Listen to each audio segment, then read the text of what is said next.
बारिश के मौसम में सूखे तालाब का सच।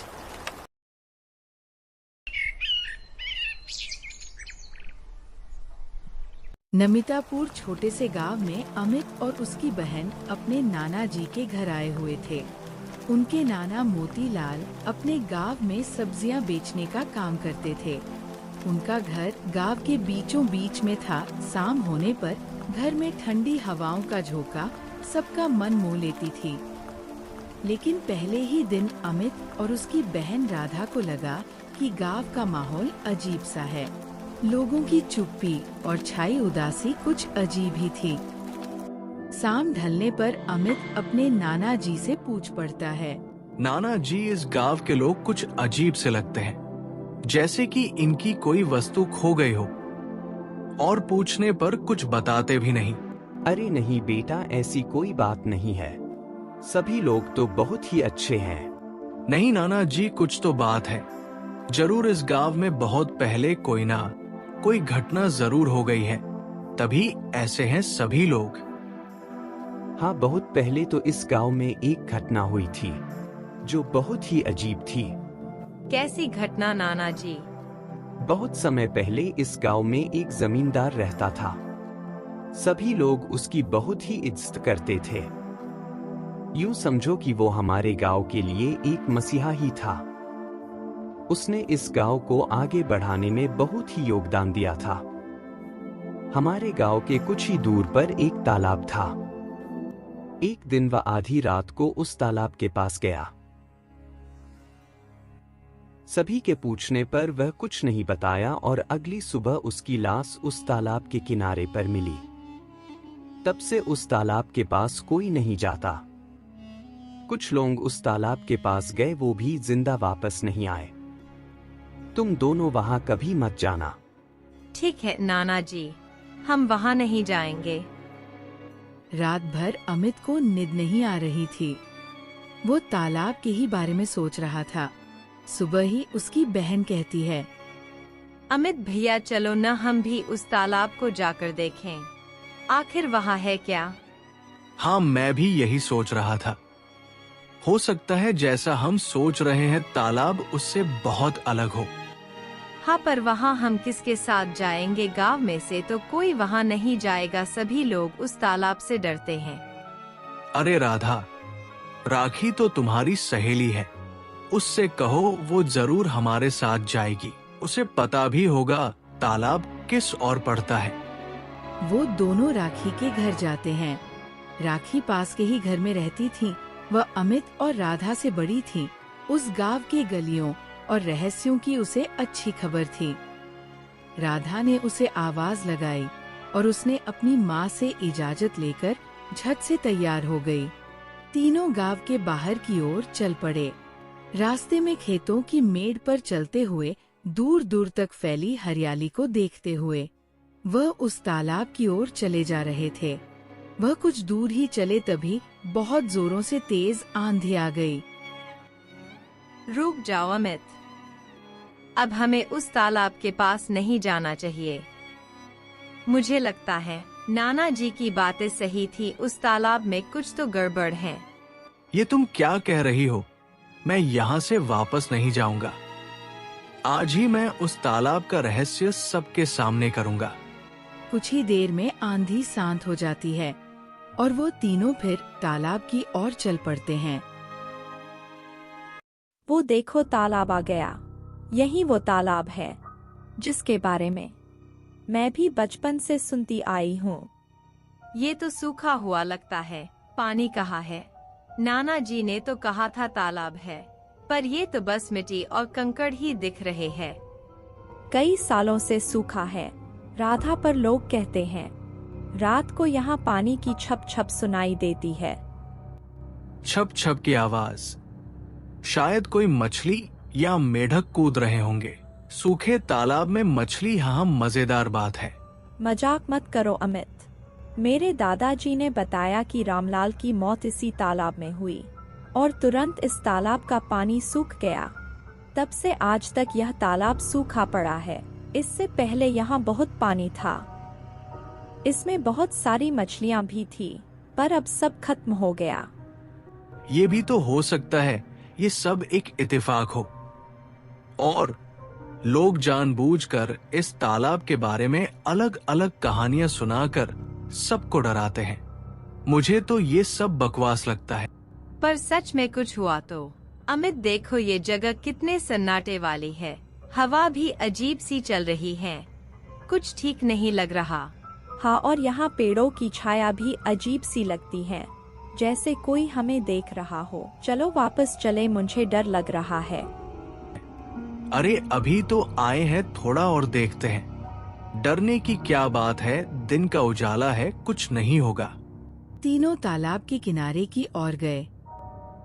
वहाँ पुराने पेड़ों की जड़ें जमीन से बाहर निकली हुई थी, जैसे कि उन्हें जबरन उखाड़ दिया हो। वहीं पास में एक टूटी हुई नाव का ढांचा भी था, जिसकी लकड़ियां सड़ चुकी थीं और उस पर मकड़ियों के जाले लटक रहे थे और हवा में हल्की सी सनसनाहट हुई, जैसे कोई फुसफुसा रहा हो।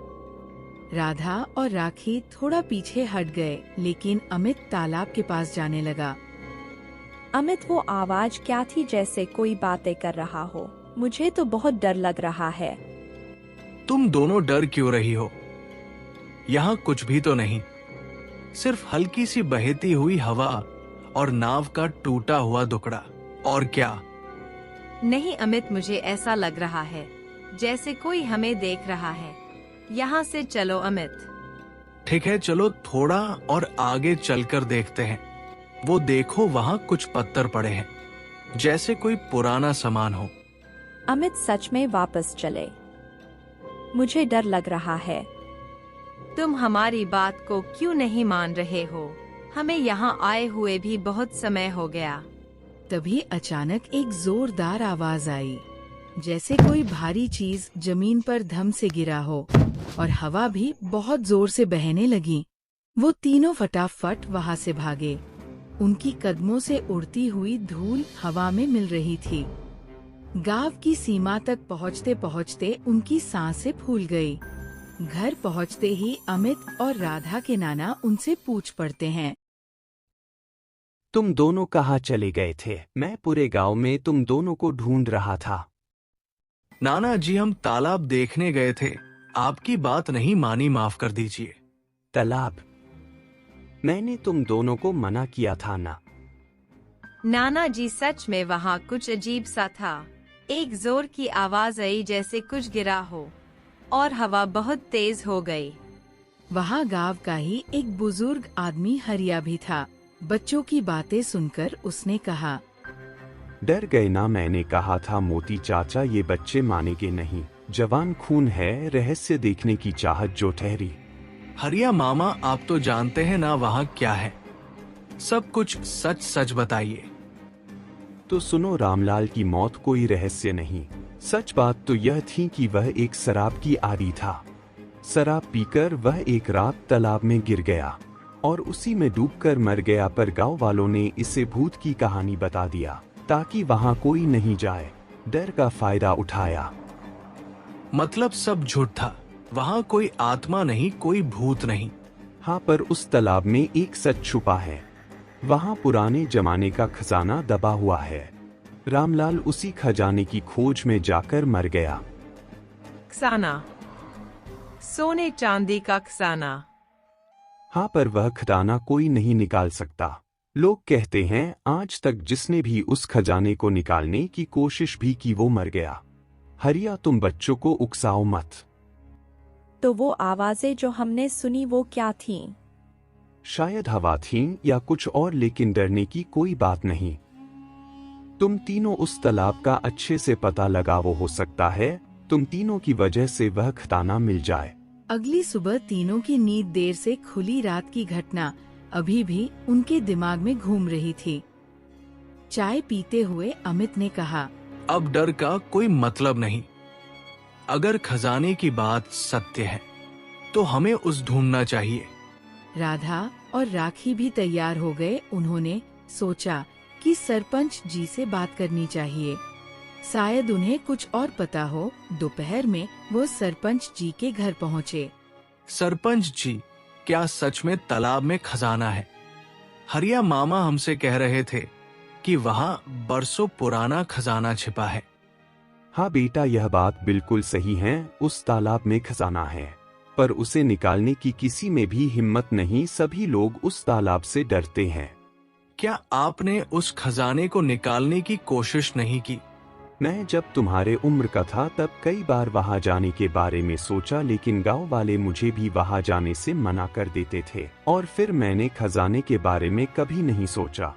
हाँ, अगर तुम लोग वहां जाना चाहते हो तो जा सकते हो, कोई तुम्हें नहीं रोकेगा। पर सच में कुछ हुआ तो? अमित, हम कल ही तो वहाँ गए थे और वो जो कुछ भी हुआ, वो तेज हवा और सनसनाहट, उस तालाब की एक एक घटना तो अब भी मेरे दिमाग में घूम रही है। मैं तो कहती हूँ अब भी एक बार सोच लो, कहीं हम कोई बड़ी गलती ना कर दे। अरे राधा, तुम खाम खा डर रही हो। अब तो पता चल गया है, वहाँ भूत उत ऐसा कुछ भी नहीं है। वो सब हवा का खेल था, या शायद हमारा डर हमें कुछ ज्यादा ही सुनाई दे गया। तू इतना डर क्यों रही है?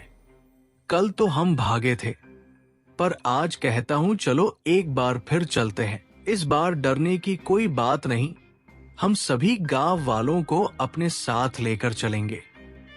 अमित के कहने पर कुछ ही गांव वाले उनके साथ आए।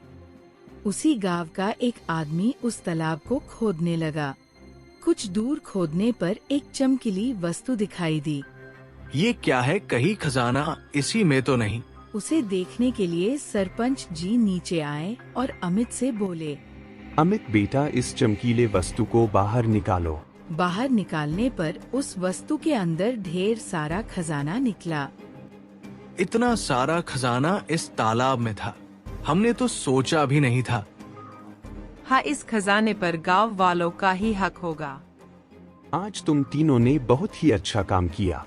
तुम तीनों नहीं यहाँ आते तो शायद इस तालाब का खजाना इसी मिट्टी में पड़ा होता। अब हम इस खजाने से इस गांव की गरीबी को दूर करेंगे। और इस तरह अमित, राधा और राखी ने गांव के तालाब का सच सबके सामने किया। ऐसे ही और कहानियाँ देखने के लिए चैनल को सब्सक्राइब और लाइक जरूर करें।